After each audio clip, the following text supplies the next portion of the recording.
ልቡ ተሰበረ። አሁን ላይ ለሔዋን ፍቅሩን ገልጾላት፣ ግን ደግሞ ሔዋን አሁን ላይ የእሱ ፍቅር እንደማትቀበል ተነግረዋለች። በጣም በማዘንና እኔ እኮ አንቺም እኔ ጋር ያለው ስሜት አንቺ ጋር የሚኖር መስሎኝ ነው በማለት ይጠይቃታል። ግን ደግሞ ሔዋን አሁንም ቢሆን አንተን ማስከፋትና ማስቀየምም አልፈልግም፣ እናም ከኔ የተሻለች ሴት ትገባሃለች በማለት እሱም ለማረጋጋት ትሞክራለች። ለመጀመሪያ ጊዜ ባንቴሮም ትክክለኛ ፍቅር ይዞትና ለሔዋንም ትክክለኛነት ለመናገር ይሞክራል። ግን ደግሞ ሁሉንም ነገር አሁንም ምንም ትክክለኛ የሆነውንም ስሜቱ ሲገልጽላት ሔዋንም እሱ ልብ ውስጥ እንደሌለች ትነግረዋለች። በጣም በማዘንና ትካዜ ውስጥ ይገባል። ሔዋንም አሁን ላይ ትክክለኛ ባንቴሮንም መጉዳት ሳትፈልግና ግን ደግሞ የልቧ የሆነ ሰው እንዳለ ትመለከት በውስጧ ስላለ አሁን ላይ ባንቴሮንም መጉዳት አልፈልግም፣ ግን ደግሞ አሁን ግን ፍቅሩ ሊቀበል አልችልምና ዴብ ውስጥ ነው ያለው፣ የዴብ ፍቅር አለብኝ በማለት ከራሷ ጋር ጥል ትፈጥራለች። ሔዋን በጣም በማዘን ውስጧ ተጨንቆ ይገኛል። በጣም ሲጋራ በማጨስ እና የባንቴሮን ልብ ሰበርኩት፣ ግን ደግሞ ልቤ ደግሞ እሱ አልመረጠውም ብላ ከራሷ ጋር ትታገራለች። አሁን ላይ ሉሊት ከሄደችበት ትመለሳለች። ግን ደግሞ ሔዋንም ከትምህርት ቤት ስትመለስ ስታጭስ ትደርስባታለች። በዚህ ሰዓት እንዴት ታደርጋለሽ? እኔ ይሄንን እንደማታደርጊና እኔም ብዙ ጊዜ ብዬሽ ነበር በማለት ለማሳፈር ዳጊ አሁን ላይ ሉሊትን በምትወጣበትና በምትገባበት እየጠበቀ እያስጨነቃት ይገኛል። ሉሊት አንድ ያልተረዳችው ነገር አለ። አሁን ላይ ወደ ቤት እገባለሁ ብለሽ ካልሽ እጮሃለሁ እያላት ነበረ፣ ወይንም ፌንት እነቅላለሁ እያላት። ሉሊት ግን እንደፈለክ መሆን ትችላለክ በማለች ደግሞ ስለምን ትጮሃለህ ትለዋለች። ግን ደግሞ ዳጊ አሁን ላይ መግለጽ የማይችለው ስሜት ውስጥ ገብቷል። ሉሊትንም ካላገኘኋት እናም አንቺን ካላገኘሁ አንቺንም ካልጠበቅኩ እኔ ሌላ ህይወት የለኝም በማለት እንዲገባት ያደርጋል። አሁን ላይ ሉሊት ምንም እንኳን የዳጊ ነገር ያልተረዳቸው በምትሄድበት ሲከተላት ግራ ትጋባለች። ሉሊት አሁን ላይ ከትምህርቷ ውጪ እና ደግሞ ዳጊ ይህን ያክል እዚህ ጋር ድረስ ይሄዳል ብላ አታስብም። አሁን ላይ ባንቴሮ ሔዋንም ስላልተቀበለችው በትካዜ ውስጥ ገብቶና በውስጡ ለብቸኝነት ብሎ ለብቻው ተደብቆ ይገኛል። ግን ደግሞ ብቻውን ልትተወው የማትችለውንም ሮዛ አሁንም በሄደበትና በማንኛውም ድብቅ ቦታው ላይ ትደርስበታለች።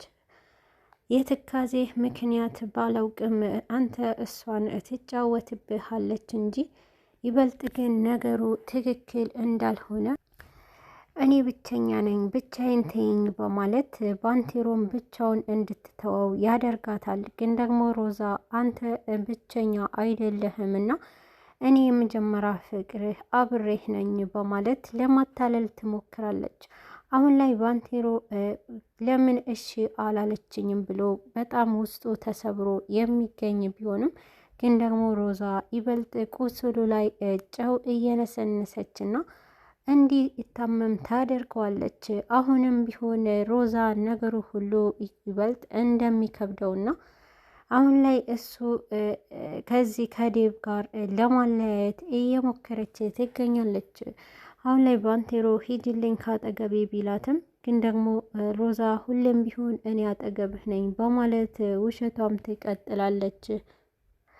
ሮዛም አሁን ላይ እኔ እኮ ነኝ ላንተ ያለሁ እና ደግሞ የድሮም ትዝታ እኔ ነኝ በማለት የድሮ ነገር እያሰበ ከእሷ ጋር እንዲቆይ ታደርጋለች። ሮዛም አሁን ላይ ባንቴሮን በድሮ ትውስታውን ለማሰርና ይበልጥ ደግሞ የድሮ ፍቅሩንም አለ ብላ አሁን ላይ በሱ እኔንን ያዝንልኝና ወጥመድ ውስጥ አስገባዋለሁ በማለት ታደርጋለች። ግን ደግሞ አሁንም ቢሆን ባንቴሮ እኔ እኮ አንቺ የድሮውን ጊዜ አሁን ላይ ካንቺን የነበረኝ ትዝታ በጣም መጥፎና አንቺና እናትሽ ተጠቅማችሁብኛልና ያንን ጊዜ መመለስ ወይም ማስተካከል አልችልም። እናም መጥፎ ትዝታዎቼ ናችሁ በማለት ሮዛንም ያበሽቃታል። አሁን ላይ ሉሊት ከሄዋንም ጋር ፍጥጫ ውስጥ ትገባለች።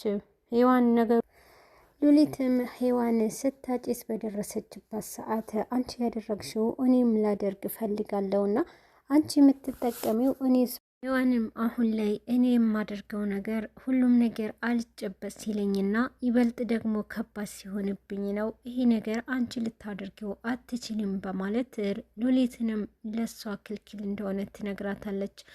ግን እኮ ያንቺም ነገር እኔም መሞከር እፈልጋለሁ፣ ታዲያ አንቺስ ለምን አትተዩም በማለት ነበረ ሉሊትም ለሄዋን እንድትተው ያደረገችው።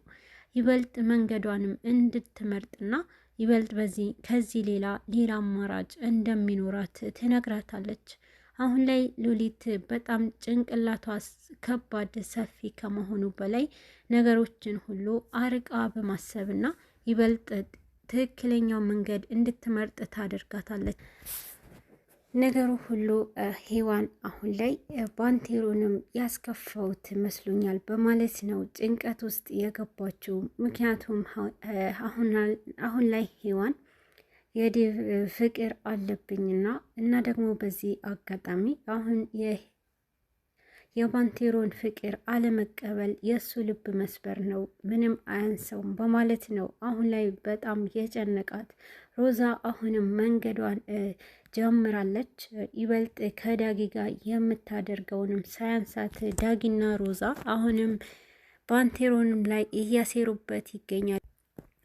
ዳጊ ባንቴሮን ሲያይ ለመሸሽ ይሞክራል። ግን ደግሞ ባንቴሮ ነቅቶበትና ካሁን በኋላ ማምለጥ የለም እናም ከኔ መሸሽ አትችልም በማለት ያቆመዋል። በዚህን ሰዓት ግን ዳጊ ካንተ ለመሸሽ አይደለምና ጊዜ ስጠኝ በማለት ነበረ የመለሰለት። ባንቴሮ ግን ካሁን በኋላ ላንተ የምሰጥህ ጊዜ የለኝምና ጊዜ ሁሉ አልቋል በማለት ነበረ ለዳጊም የመለሰለት። ዳጊም አሁን ላይ ምንም የለኝምና አማራጭ የለኝም ብሎ ቢልም አሁን ግን የምሰጥህ 24 ሰዓት ብቻ ነው። በዚህን ሰዓት የምፈልገው ካልሰጠኸኝ እመነኝ ላንተ በጣም መጥፎ ነው የሚሆነው በማለት ዳጊንም አስፈራርቶት ይሄዳል። በዚህን ሰዓት ዳጊም መውጫውን ጠፍቶበትና ነገሩ ሁሉ ምን ልሁን በማለት ነበረ የጨነቀው። አሁን ላይ ዳጊ አማራጭ አጥቶና ይበልጥ ደግሞ ሮዛንም በማስፈራራትና ይበልጥ በመጀመሪያ ሮዛንም እንድታግዘው እሷ ላይ ያለውን ብር እንድትሰጠው ይጠይቃታል። ሮዛ አሁን ላይ ዴቭ ምንም እንደሚያደርገኝ አላውቅምና ቤተሰቦቼና እኔ መውደቂያችን አናውቅም፣ ስለዚህ ይሄንን ላንተ ልሰጥህ አልችልም በማለት ትነግረዋለች። አሁን ላይ ከዴቭ ደብቃ የያዘችውንም ብር አሁን ላይ ለሱ እንድትሰጠው ነበረ ዳጊም ለሮዛ የጠየቃት። ሮዛ ግን አይቻልም በምትለው ሰዓት ይበልጥ ደግሞ ከሷ ላይ መረጃ እንደያዘባት ይነግራታል። በዚህን ሰዓት በመደንገጥና ነገሩ ይበልጥ ይሄ ውርደት ይሆንብኛል በማለት የሚፈልገውንም ለዳጊ ታስተላልፍለታለች። በዚህን ሰዓት ለባንቴሮ ለመስጠት ባንቴሮ አሁንም ብሩ እንኳን ብትሰጠኝ ግን እምነቴ ልትመልስልኝ አትችልምና ላንተ በጣም ከባድ ነው፣ አሁንም አልፋታህም በማለት ያስፈራራዋል ማለት ነው። አሁን ላይ ዳጊ አንተንም አልለቅህም በማለት በውስጡ ባንቴሮ ላይ ቂም ይዝበታል። አሁን ላይ ለሄዋንም ሮዛ ወጥመድ ታዘጋጅላታለች እንድትሰማ በማድረግና ዳዊትም አድርጎታል የማያደርገውን አድርገዋል በማለት ይበልጥ ሄዋን ተናዳ ቀጥታ ወጥመድ ውስጥ ለማስገባት ትሞክራለች። ሄዋን አሁን ላይ በንጹህ ልቧና ሮዛ ምንም ታደርጋለች ባለማለት ይበልጥ ወጥመዳ ውስጥ ትገባለች። ሮዛ የክፋቷ ጥግ አሁን ላይ ሄዋንንም ሁሉ ነገር በማወቅና ይበልጥ እሷንም